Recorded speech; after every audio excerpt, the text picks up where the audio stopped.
Bonjour à tous et bienvenue sur ma chaîne. Je vous retrouve aujourd'hui pour une présentation d'un jeu de Petit Le Normand que j'ai déjà présenté sur la table pour changer un petit peu. C'est le dernier jeu que j'ai acheté sur Etsy et il s'agit du Slavic Folklore Le Normand Deck. Son auteur s'appelle Fenalora. Alors si vous trouvez que la boîte est un peu abîmée, c'est la vérité, je l'ai reçue comme ça. Donc Fenalora, F-A-I-N-A-L-O-R-A-H. Il me semble que le jeu est aux alentours de 30-32 euros, auxquels il faut ajouter les frais de port qui sont assez importants, je ne vous le cache pas, pour la France. Ce que je fais dans ces cas-là, c'est que j'ai recours aux entrepôts américains. Il y en existe plusieurs, il y a les plateformes comme Shipito, MyMallbox, Colis Expat aussi fait ça. C'est un entrepôt que vous avez aux États-Unis qui vous permet de faire des achats aux États-Unis. Il les regroupe. Vous pouvez programmer un envoi dans un seul colis. Et en général, les frais de port sont entre 20 et 35 euros pour des jeux de cartes. Donc plutôt que de payer 20 euros pour un seul jeu, je les groupe à l'entrepôt et je les fais envoyer une seule fois. J'ai donc commandé plusieurs jeux que je vous présenterai dans les semaines à venir. En tout cas, aujourd'hui, on va parler de celui-là. Donc, c'est un petit Le Normand, comme vous le verrez, qui est très coloré. Je vous montre le dos des cartes. Ce sont des libellules avec des crânes. Voilà à quoi ressemble le jeu. Donc, il a servi avec beaucoup de couleurs. Et on regardera les cartes une à une ensuite.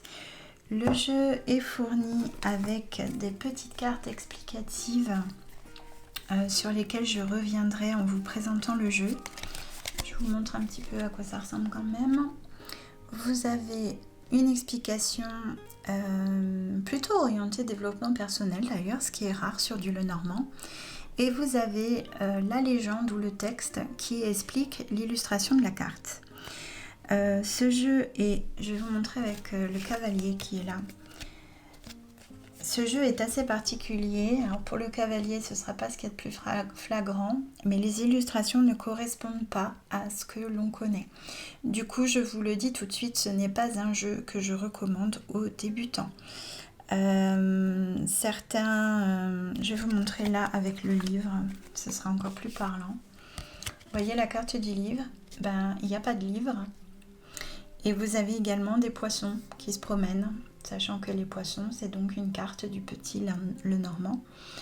Mis à part que c'est inscrit The Book, on n'a vraiment pas de moyen de deviner qu'il s'agit du livre. Donc, au niveau de ces cartes, on va prendre le vaisseau par exemple. Dans la description, vous avez il est temps de voyager à la recherche de quelque chose de nouveau. Le cœur, donc vous verrez que sur la carte du vaisseau, il y a un cœur. Le cœur désire une nouvelle aventure, un nouveau départ ou un nouveau regard extérieur. Prenez le voyage de la découverte, prenez le chemin de la découverte, ou utilisez cette opportunité pour quitter et laisser quelque chose derrière vous. Voilà, donc on est bien sur un conseil de développement personnel. Et au niveau de la carte, vous avez l'explication dans un style d'histoire célèbre russe. Le tsar déclare, etc. etc. Je reviendrai dessus sur les autres cartes. Je vous propose justement de regarder les cartes et je vous expliquerai un petit peu plus en détail quelques légendes que j'ai découvertes sur le jeu. Voilà, j'ai remis les cartes dans l'ordre pour vous les présenter. Donc on est sur des cartes avec des tranches standards, elles ne sont pas dorées ou teintées. Au niveau de l'épaisseur des cartes, c'est quand même assez fragile, donc elles tiendront la route si vous avez un usage normal, mais si vous en avez un usage intensif, je pense qu'elles sont susceptibles de s'abîmer. ce n'est pas non plus des cartes fines. Sinon, je vous aurais dit, les cartes sont très fines. Elles sont dans la moyenne faible. Voilà. Écoutez, on y va pour la présentation carte après carte. Donc, on commence par le cavalier. Sur chaque carte, vous retrouvez le symbole de la cartomancie. Donc ici, le 9 de cœur, le numéro de la carte, son nom, extrêmement important vu que les illustrations, vous allez voir, vont nous dépayser quelque peu. Et vous avez les mots-clés. Donc ici, énergie, arrivée et action. Voilà pourquoi le jeu n'est pas un jeu pour débutants. La carte numéro 2, normalement, c'est le trèfle, The Clover. Et là, vous pouvez regarder, il n'y a pas de trèfle sur cette carte. Les mots-clés, par contre, sont bien ceux associés au trèfle d'habitude. Donc, on a la bonne chance, la joie et la prospérité. Le vaisseau, que je vous ai lu tout à l'heure. Donc, on est bien sur quelque chose qui vole, mais par contre, l'illustration qui est ici pourrait faire penser à une maison, et ce n'est pas une maison, c'est un vaisseau. Au niveau des mots-clés, voyage, aventure et... voyage, chemin.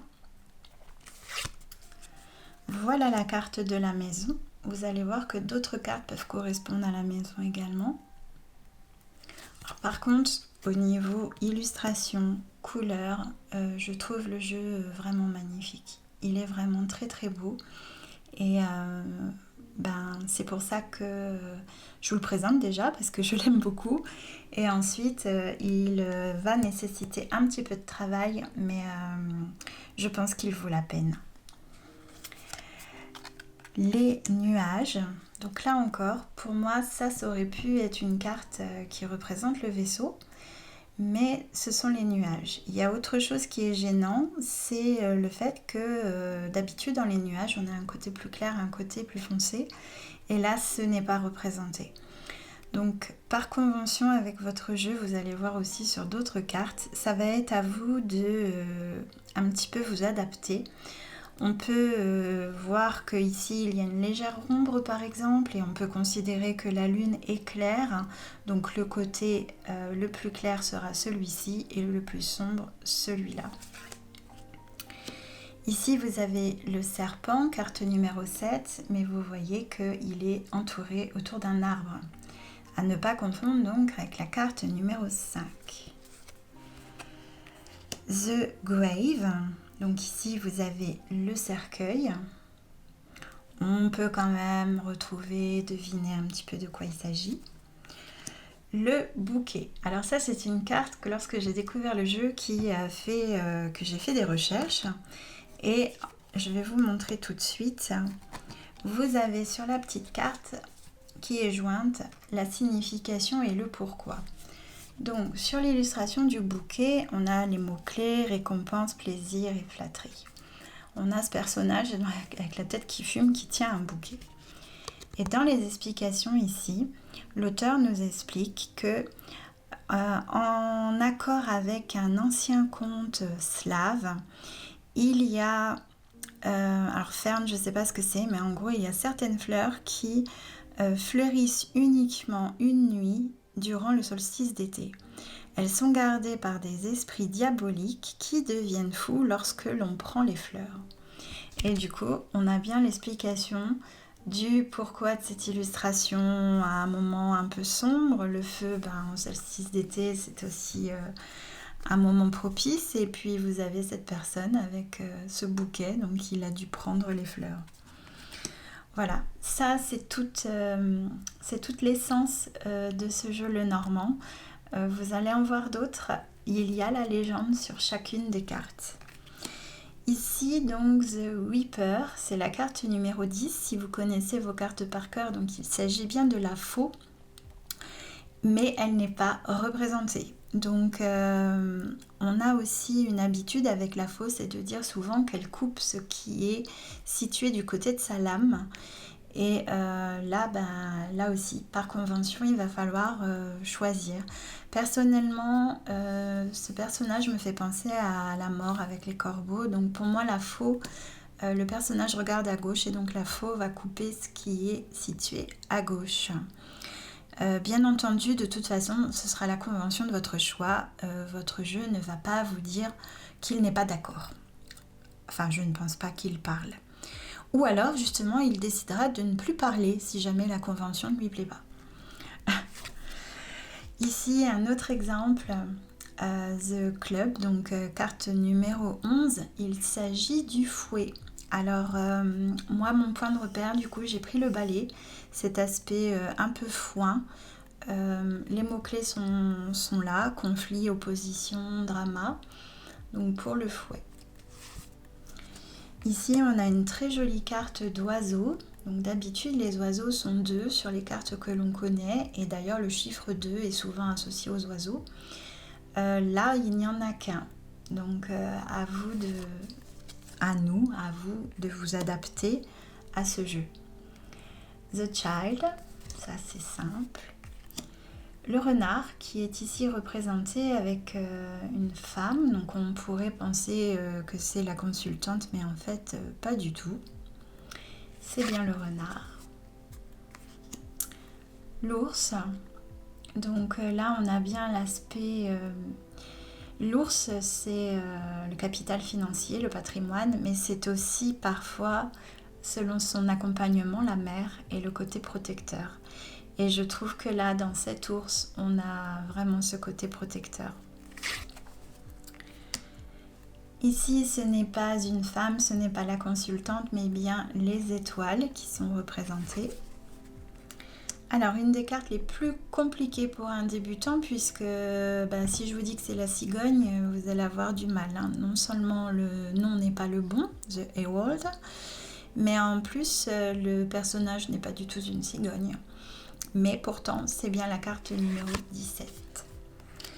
Là aussi, le loup, au niveau du titre de la carte, mais si vous regardez les mots-clés, loyauté, soutien et amitié, il s'agit donc bien du chien. Là, comme je vous disais, c'est vraiment pas un jeu pour les débutants. Il faut déjà bien connaître ces cartes quand même. The Tower, donc même si ça fait penser à un château qui pourrait être une maison, il s'agit de la tour. Là par contre on a bien l'autorité, côté château châtelain, c'est l'autorité qui ressort.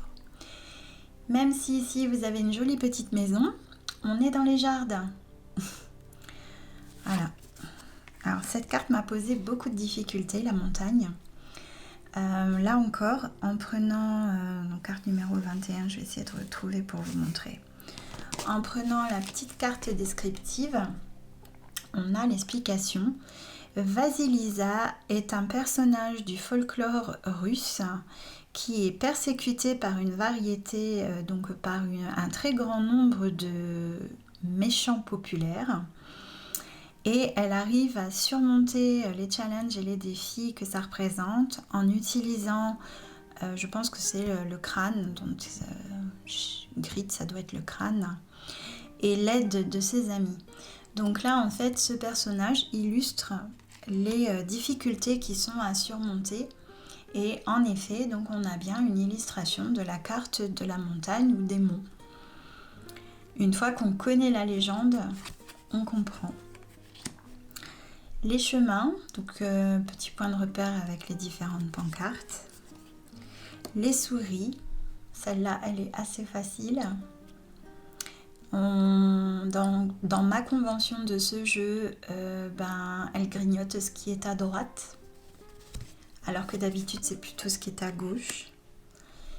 Ici on a une représentation du cœur non conventionnelle également. L'anneau par contre est une jolie carte et bien représentée. Le livre, je vous en ai parlé donc au tout début, donc il n'y a pas de livre. Pour chaque carte, vous avez la légende. Si le jeu vous plaît, je vous laisse découvrir ces contes et ces légendes. Moi, je trouve que c'est un investissement personnel à faire pour le jeu et je vais le faire parce que ce jeu me plaît vraiment beaucoup. La carte du consultant, l'homme. La carte de la consultante, The Lady. le lys avec le prince charmant et sa grenouille, le soleil, et on a encore une maison en illustration, la lune, la clé. Alors je vais également vous expliquer cette carte. Donc je prends mon petit support. Donc c'est une femme à tête d'oiseau qui garde the gate, donc la porte du paradis slave. Elle décide quelles sont les âmes qui peuvent entrer au paradis et quelles sont celles qui doivent descendre dans l'underworld. Donc en fait, par rapport à The Key, c'est vraiment l'aspect destiné qui a été illustré pour la carte. Ici, vous avez le poisson. Donc c'est plutôt une sirène d'ailleurs qu'un poisson. Pour l'encre, ça va. On a un bateau avec une ancre. Et pour la dernière carte, la croix, il y a les candélabres, je crois ça s'appelle, qui sont en forme de croix et qui peuvent illustrer la croix. Voilà pour les cartes une à une. Donc vous l'aurez compris, j'adore ce jeu. Je vous dézoome un petit peu, hop. Il nécessite un petit peu d'adaptation. Il n'est donc pas conseillé aux débutants. Ce n'est pas le petit Lenormand le plus parfait pour apprendre parce que vous allez être un petit peu perdu par rapport aux illustrations. Mais il est vraiment très très beau. Il a beaucoup d'allure sur la table. Chaque illustration a beaucoup de soin. Au niveau format, on est sur un format carte de poker classique. Je vous mettrai les informations et la boutique Etsy en barre d'infos. J'ai regardé juste avant de tourner, le jeu était à 31,68 €, il me semble, avec quand même 18 € de frais de port. Donc c'est quand même un investissement. Si vous aimez le travail de cette illustratrice, elle a donc également... pour moi, c'est un tarot. Je pense que c'est un tarot que j'ai aperçu. Et elle vend également ses illustrations sous forme de tableau. Voilà pour la présentation donc de ce Slavic Folklore Lenormand deck. J'espère que la vidéo vous aura plu. Dites-moi ce que vous en pensez dans les commentaires. Si vous voulez des informations sur comment je commande aussi aux États-Unis, dites-le moi. Je pourrais peut-être faire une vidéo dédiée ou en tout cas je vous aiderai, je vous répondrai en tête à tête. Si vous avez aimé ce contenu, n'hésitez pas à me laisser un petit pouce bleu ou un commentaire. Vous pouvez également me trouver pour papoter sur Instagram. Je vous laisse également mon mail dans la barre d'infos. Je publie une vidéo tarot les dimanches et une vidéo oracle ou Lenormand les mercredis. Pour l'instant, j'arrive à m'y tenir. Peut-être que à l'avenir il y aura un peu plus d'oracle et tarot également, d'oracle et Lenormand le dimanche. Il n'y a pas tant que ça de sortie tarot. Pour l'instant en tout cas je tiens et j'arrive à garder ce rythme. Merci en tout cas de votre compagnie. J'espère que vous avez passé un bon moment. Je vous dis à dimanche pour une revue tarot et je vous souhaite une bonne fin de soirée. Au revoir.